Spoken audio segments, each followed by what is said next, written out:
Friends, ఈరోజు వచ్చేసి ఒక రిపేర్ బ్లౌజ్ అనమాట. రిపేర్ అంటే ఎప్పుడో పెళ్ళప్పుడు కుట్టించిన బ్లౌజు చేతులు వచ్చేసి చాలా చిన్నగా ఉన్నాయి. ఈ బార్డర్ కూడా కావాలి, ప్లస్ నాకు చేతులు కొంచెం పొడుగు కావాలి అన్నయ్య అని చెప్పేసి ఈ సిస్టరు బ్లౌజు అండ్ చీర తీసుకొని వచ్చారనమాట.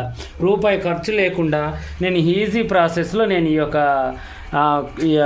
అనేది చెప్పాను అనమాట వాళ్ళకి. ఓకేనా? అయితే చేతులు అనేది విప్పేసానండి. ఇది వచ్చేసి హాఫ్ చేతులు, బార్డర్ వచ్చేసి ఉందన్నమాట. అప్పుడు కాలంలో చీర అనమాట. ఇది చాలా బాగుందన్నమాట, బ్రాండెడ్గా. విప్పమంటే చేతులు కూడా విప్పేశారు తనే. ఇక తర్వాతకి నేను ఏం చేశానంటే ఒకసారి హైరన్ చేశాను అనమాట. హైరన్ చేసి ఈ సైడ్లు అనేవి కొంచెం దూరం విప్పేశాను. దీన్ని రివర్స్ తీసేసి ఇక ఈ చేతులకు కూడా హైరన్ చేసుకున్నాను. ఇలా మూల వచ్చేటట్టుగా చేసేసాను. చేసిన తర్వాత ఇప్పుడు నేను ఏం చేస్తున్నానంటే ఈ యొక్క బ్లౌజ్ని ఇలా పెట్టేసి చూడండి, ఇలా పెట్టేసి ఈ బార్డర్ దీని మీద ఇలా వచ్చేటట్టుగా నేను స్టిచ్ చేయాలనుకుంటున్నాను. అంటే ఇది ఎంత పొడుగు ఉందో అంత పొడుగు, ఒక 3 ఇంచులు వచ్చినా చాలు కదా, వాళ్ళకు కూడా కొంచెం మంచిగా ఉంది అనే ఫీలింగ్ వస్తుందన్నమాట. ఓకేనా? అయితే ఇప్పుడు నేను ఏం చేస్తున్నానంటే హ్యాండ్స్ కటింగ్ చేస్తున్నాను. చూడండి, హ్యాండ్స్ ఇలా పెట్టేసి ఇక కొంచెం ఎంత వస్తే అంత మంచిగా నీట్గా కటింగ్ అనేది చేసేసుకుందాం. ఈ రిపేర్లు ఏంటి అంటే మనకి ఓపికని తీసుకొస్తాయి అన్నమాట. ఏది నేను చెయ్యను, నా వల్ల కాదు అని అయితే అనొద్దు. మనం చేసుకోవడం వల్ల మనకి ఏంటంటే పని పెరుగుతుంది.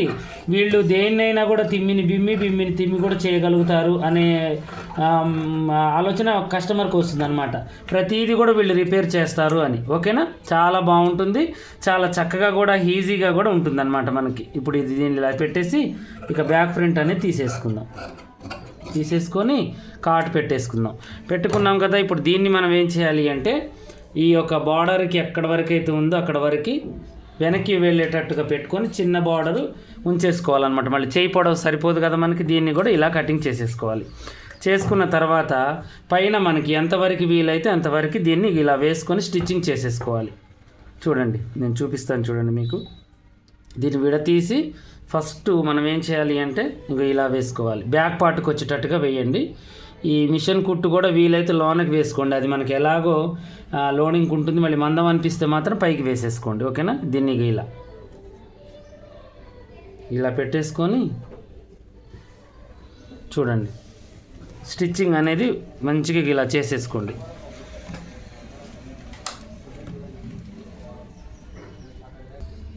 ఈరోజు కరెంట్ బాగా పోవడం రావడం జరుగుతుందండి. కొంచెం చికాగ్గా ఉంది. మనకి ఇవి మోటార్లు వచ్చిన కాడ నుంచి కరెంట్ లేకపోతే అస్సలు పని కాదనమాట. చాలా ఇబ్బందిగా ఉంటుంది. ఓకేనా? ఇలా చీరలో నుంచి తీసాను అనమాట. ఈ క్లాత్ నేనేం చేశానంటే వాళ్ళకి ఇబ్బంది లేకుండా చీరలో నుంచి తీసిన క్లాత్కి ఇలా మనం పెట్టేసి జాయింట్ చేసేసుకోవాలి. చూడండి, ఇది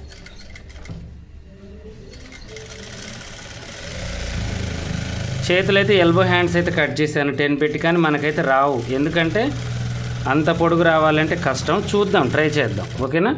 ఇవన్నీ ఇలా పెట్టేసి చక్కగా స్టిచ్చింగ్ చేసేసుకోండి.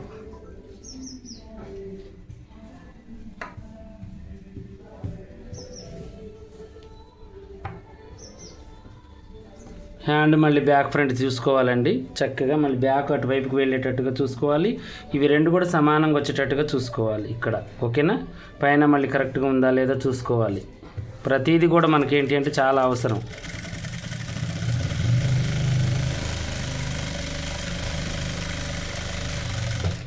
ఇక వీళ్ళకి మనం లోన కట్ చేయింగ్ ఉంటుంది చూడండి, మీకు చెప్పడం మర్చిపోయాను. ఆ కట్ చేయించాను అనమాట. చేయించేసి ఇక స్టిచ్చింగ్ చేయొచ్చు, చేయి పెంచవచ్చు అని చెప్పేసి తీసుకున్నాను నేను. కొంచెం ఈ మేడం బక్కగానే ఉంటారు, అందువల్ల ఆ శారీలోంచి కొంచెం కట్ చేయింగ్ వైపు ఒక 4 ఇంచులు తీసినా కూడా ఆ శారీ సరిపోతుంది. అది కాక అప్పుడు చీరలు బ్లౌజ్ తీసిన తర్వాత కూడా 6 మీటర్లు ఉన్నాయండి, నేను కొలిచి చూశాను. ఇప్పుడు వచ్చిన చీరలు కొంచెం ఎలాగో కొంచెం అంత ఇదిగా లేవు, కొంచెం ఇదిగానే ఉన్నాయి. ఇంకా చూడండి, ఇలా వేస్తేనేమో ఫుల్ హ్యాండ్స్ వెళ్తాయి. అయితే ఇప్పుడు ఈ ముక్కని కూడా మనం ఇక్కడ వేయచ్చు. చూడండి, ఇలా ఉంది కదా, ఈ ముక్కని ఇక్కడ వేయచ్చు అనమాట మనం. కానీ జాయింట్స్ అవుతుంది. ఒకసారి చూద్దాం అది కూడా. ఇలా వేసేస్తే మళ్ళీ ఇదనేది కనబడుతూ ఉంటుందన్నమాట. ఇక్కడ జాయింట్ కనబడుతుంది. అలా కాకుండా మనం ఏం చేయాలి అంటే ఇక వచ్చిన వరకే పొడవు చాలనుకుంటే ఇలా పెట్టేసుకుంటే చూడండి చాలు. ఇక మనకి అంత అవసరం అయితే లేదు.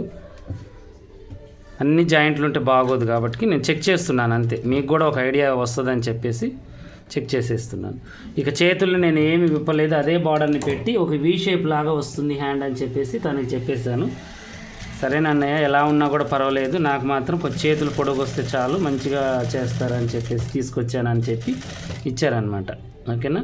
కరెక్ట్ సెంటర్ చూసుకున్నాను నేను. ఇది ఎడ్జ్ కుట్టు వేసేసుకోండి ఇలా.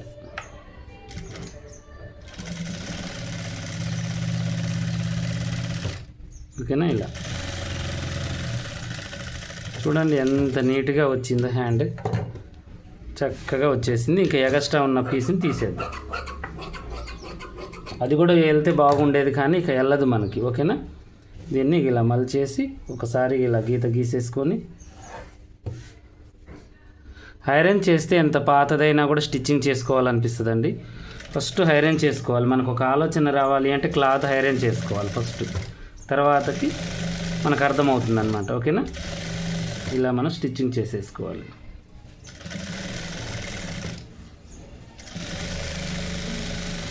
ఇలా స్టిచ్చింగ్ చేసేసి ఈ మూలలు కూడా భర్తీ చేసేసుకోవాలి. చేసి ఎగస్ట్రా పీస్ని తీసేసుకోవాలి. ఇలా తర్వాతకి ఇవి రెండు సమానంగా చూసుకోవాలి. ఇప్పుడు చూడండి మనకి ఎంత 3 ఇంచుల దాకా వచ్చేసింది కదా, ఇక టెన్షన్ ఏమి లేదు, మనకి ఈజీ ప్రాసెస్లో అయిపోయిందనమాట. ఈ రెండు కూడా సమానంగా ఉండేటట్టుగా చూసుకొని ఇక్కడ సమానంగా కటింగ్ చేసేసుకొని ఒకసారి ఇలా చూసుకోండి. ఓకే, అయిపోయింది, చక్కగా వచ్చేసింది అనమాట. ఇప్పుడు బ్యాక్ ఫ్రంట్ చూసుకొని ఇక ఈ బ్యాక్ ఫ్రంట్ కరెక్ట్గా వచ్చేటట్టుగా చేసుకొని ఇక మనం హ్యాండ్ అనేది ఎక్కించేసుకోవాలి. అది కూడా ఎక్కించి చూపిస్తాను చూడండి. ఈ రిపేర్కి కూడా ఇప్పుడు మనం ఎంత అడిగితే అంత ఇస్తారు, ఎందుకంటే ఈ బ్లౌజు వాళ్ళకి చీరల మీద అవసరం. అట్లా అని మనం మరీ స్వార్థంగా కూడా అడగొద్దు. కాకపోతే మనం ఏంటి అంటే చూసి అడగాలి. ఓకేనా. ఒక 150 తీసుకోవచ్చు. ఇప్పుడు ఎంతసేపు పట్టిందండి నాకు? 10 నిమిషాలు కూడా పట్టలేదు. కానీ వాళ్ళ దృష్టిలో ఏంటి, మనము ఒక ఏదైనా తెస్తే స్టిచ్ చేస్తారు, పర్వాలేదు, మంచిగా నాకు స్టిచ్ చేసి ఇచ్చారు అనే ఒక నమ్మకం. ఆ నమ్మకం వల్ల మనకి ఏమవుతుందంటే వాళ్ళ దగ్గర మంచితనం ఉంటుంది, ప్లస్ ఇంకోటి ఏంటి అంటే మనకి గిరాకు వస్తుంది అనమాట. వాళ్ళు పర్వాలేదు మంచిగా చేశారు, వీళ్ళకి నేను గిరాకు పట్టించాలి అని చెప్పేసి మంచిగా వచ్చేస్తుంది అనమాట. గిరాకు కూడా తీసుకొస్తారు వాళ్ళు. ఓకేనా. ఇలా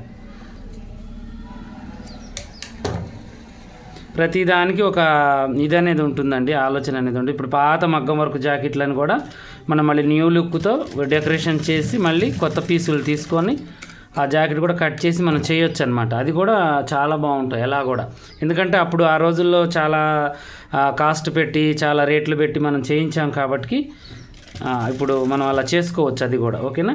చూడండి ఇలా స్టిచ్చింగ్ చేసేసుకోవాలి. చంక భాగాన్ని ఎక్కిచ్చేయాలి.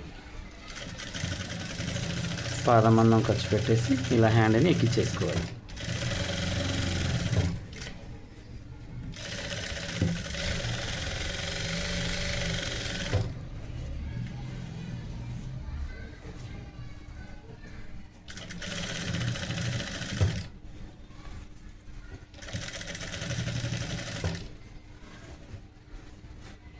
కొంచెం ఇలాంటి పనులు ఏంటి అంటే మనం టైం తీయలేము, ఇది సీజన్. అది కాక మనం ఏంటంటే ఇప్పుడు చేసుకోవాలి. కస్టమర్ని ఏంటంటే మనం ఈ ఒక్క పీస్ కోసం మనం బయటికి పంపిస్తే మళ్ళీ ఆ కస్టమర్ తిరిగి రారు మన దగ్గరికి.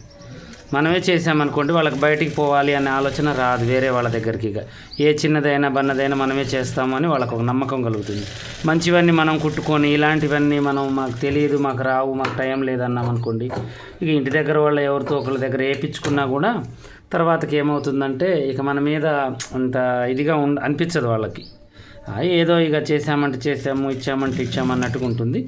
మనం ఏంటంటే మంచి నేమ్ తెచ్చుకోవాలి. బ్యాడ్ నేమ్ కంటే ముందు మనం మంచి నేమ్, కస్టమర్ దగ్గర మంచి నేమ్ ఉండాలి, మనకి రిసీవ్మెంట్ కరెక్ట్గా ఉండాలి. ఇలాంటివి ఏమైనా తెచ్చినప్పుడు మంచిగా తీసుకోవాలన్నమాట. తీసుకొని స్టిచ్చింగ్ చేసి చేయాలి. ఇలా ఒక హ్యాండ్ మీ కళ్ళ ముందే ఎక్కిచ్చేస్తాను. చూడండి ఎంత ఈజీగా వచ్చిందో.